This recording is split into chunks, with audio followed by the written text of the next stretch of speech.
I am either going to give myself over to nihilism, which ultimately leads to just depression, or I'm going to knowingly go towards something I don't believe, but the structure itself will make me feel like I'm headed towards meaning. And I think that right now there's this huge meaning debt that people need to pay. And I think that religion in the past has been the one that's given it to them. I don't know that the religion will look the same as it did in the past, but I think that we're going to see a massive resurgence of religion.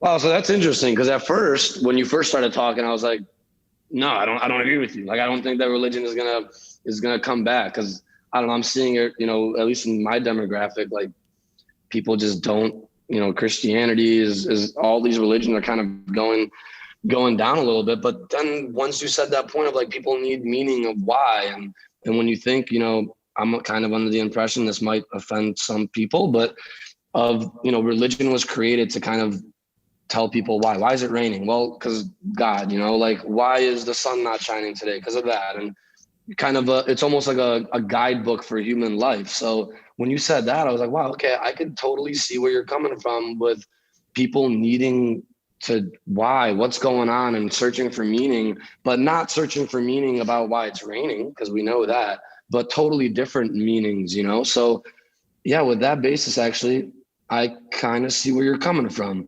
I'm not religious myself, but I don't know. I've always thought of sometimes, to me, I grew up, actually, I got my first communion. I went to private school. I did all that. And then, I don't know, I just, some parts of religion to me felt like a little bit of, not a cop out, but kind of, I hate thinking that my destiny is in someone else's hands. And I love to create my own destiny. I love to prove people wrong. If I failed, I want to believe that it's because of me. If I succeeded, I want to believe that it's because of me. And I don't believe that luck is a real thing. I think you create your own luck. So I've always had this weird relationship with religion, where like my grandma was super religious. I had to pray every time before eating dinner at her house and stuff. And I don't know, I just started questioning it, so that's a tough one. I feel like I might get canceled for that. I think that I'm in the same boat, man. I mean, like, in a lot of ways, religion is broken. And in the past, we didn't have a way to look at the hypocrisy of the larger system and say, I'm going to throw that out. Because if you threw out the larger system, you were dropped from your community, you were dropped from the social, ethnic, situation. But since it has fallen away, starting with the age of the Enlightenment on down, people were able to like throw those things out. But what I think we're eventually finding is, okay, let's say you loose yourself from all the binds that hold you back with religion, the things that it tells you to do that we know, you can do this. You're not going to be struck dead by God or Thor or anybody else. You still have the problem of, I'm suffering and I don't know how to make the suffering something I'm willing to endure unless I have a larger purpose. And I think that that's one of those things that when we think about religion coming back, it's probably like, because I don't know, if you grew up and you did First Communion in Catholicism, like Catholics are not going to be able to go to the Fisher Price, like New Age Christian churches. You're going to look around, you're going to be like, this looks like Fisher Price to me. This does not seem like you guys are going to get in trouble. You're playing pretend and you're not supposed to do this. But I also think the idea that you're going to be able to take the Western priest that is generally way aged out. I think a lot of the people that used to go into the priesthood, people that I think before we had the openness of people saying, hey, you can be gay and be in our popular culture and it's fine and you can get married and you can be accepted. I think in the past, those people knew they would be rejected from society, so they went towards the priesthood. They found a place where they could live a celibate life, be safe, and now you don't have that. And so you don't have the group of people that were fundamental in making the Catholic Church stay young and fresh and vibrant. That's all gone now. So I think religion will be something different. It may incorporate Stoicism. It may incorporate like Greek mythology or Roman mythology. I was just going to ask you, like, how do you think it's going to, come into play? Because I feel like a lot of this stuff, like, Christianity, so old, and then people kind of, I'm seeing, like, at least people that I know, they pick and choose which parts they like about it. Like, so oftentimes, like, well, I'm a Christian, but I still have sex with my girlfriend. Like, it's fine. Things of that nature, where it's like you kind of pick and choose which parts you like and which parts you don't like. And I'm just really curious, like, in 50, 100 years, what are we going to base, there's got to be a template that we follow from thousands of years ago. So I'm super curious how it's going to unfold. Cause I think there's going to be a lot of people that are going to be looking for, they're going to need something, like you said, to believe in and kind of get them through a lot of the tough times.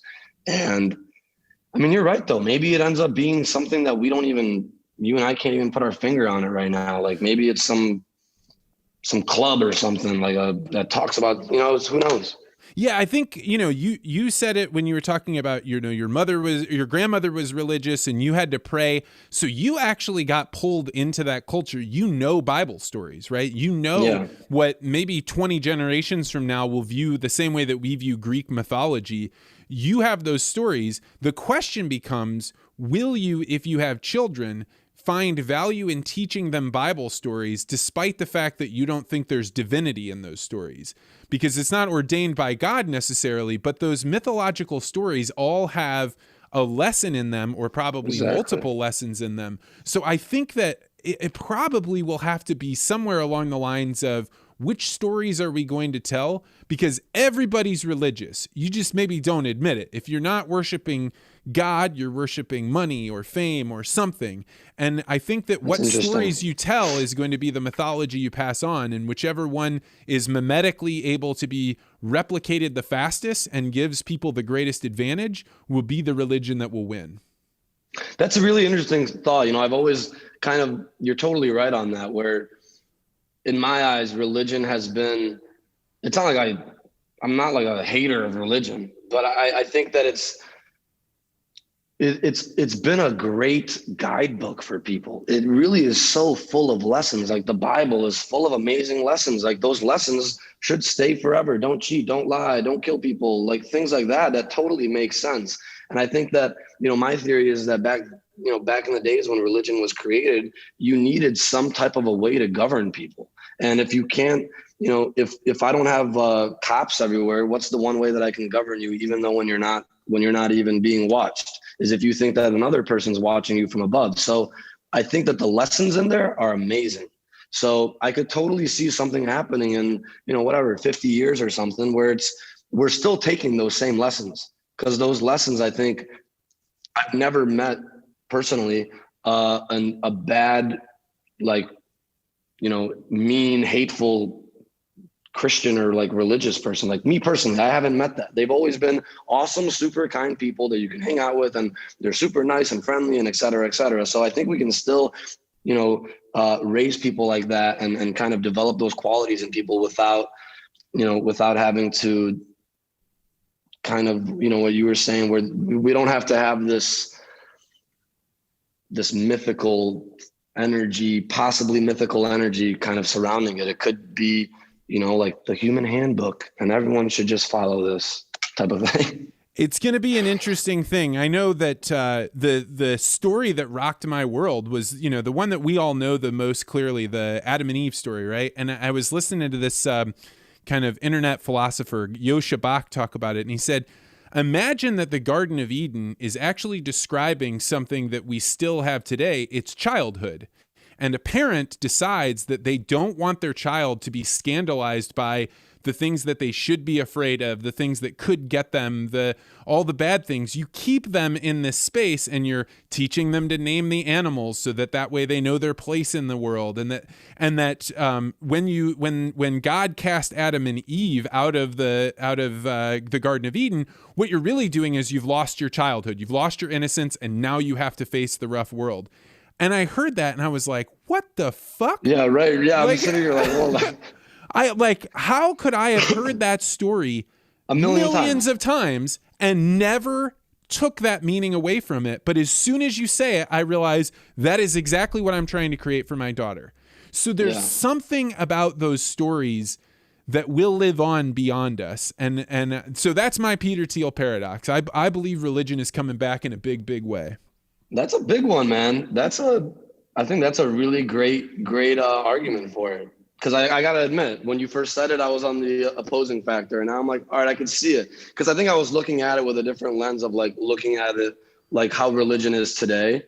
But you're totally right that, you know, religion is just, right, what you strongly believe in and kind of like what you base your life around. So that could be some religion of money. I mean, now there's like weed churches in California. Have you heard about that? No. There's churches in California where you just smoke a bunch of weed basically.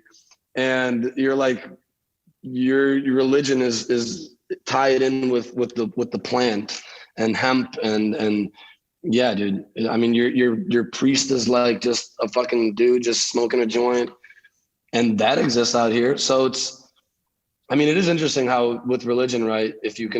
There's all these different churches, and really, like, even if you look at the definition of religion by governments, I don't know what the exact definition is, but it's not about, you know, anything can be your belief, weed or maybe Scientology or whatever. So yeah, it's going to be a interesting one. You know, I think especially how all these like thought leaders and stuff are coming out now, I think we're going to see a couple of interesting cults come out of the next 20 years. No doubt about that. There's no doubt. And I think the tech oligopolies are making it much more likely that we're going to see bad cults come, because as you start saying, hey, you're not allowed to talk about these things in public, that doesn't mean people aren't going to talk about it. It just means they're not going to talk about it in front of you. And so that makes it so there's nobody being like, hey, the crazy person, I don't think that's exactly right. And instead you get clusters of people. So yeah, cults are coming too, man. Well, religions are cults anyway. Like all of them are. They just like when you transcend from being a cult to a religion is when you become, you're so big that you become accepted. Wow. I guess I didn't know if that was like PC enough to say something like that on your podcast, but I'm glad you said it because I agree with you. I do think I totally agree that, you know, religions are a little bit like cults. So, and I think that's kind of been, you know, my 2 cents. I've kind of always, I think that's why I do what I do. And that's why I'm kind of the way that I am. I like to go against the grain. I never really liked, for example, everyone would skateboard when I was younger. I wanted to rollerblade at the skate park. You know, like I wanted to get my hair spiked and I don't know. I always want to go against the grain, and I don't want to just be like another sheep. So I think that's oddly enough how I've shaped some of my life. Like religion, everyone around my life liked religion. I'm like, well, fuck that. I'm going to do the exact opposite. I don't want to do that. Everyone went to college and got a degree. I'm like, fuck that. I'm dropping out. I'm going to start some social media company. So I think that just kind of how I live my life, where I like to, you know, it's probably going to get me into trouble sometime along the way. And I'm sure it already has, but yeah, I think I have this little knack for like wanting to go against the grain and kind of, I don't know, be different. Thanks for checking out this podcast short. If you like this interview, make sure you hit the like and subscribe button and hit that bell so you always get notified about this podcast. And if you're really interested in conversations like this, you may want to consider joining the Articulate Ventures Network. To find out more, go to network.articulate.ventures.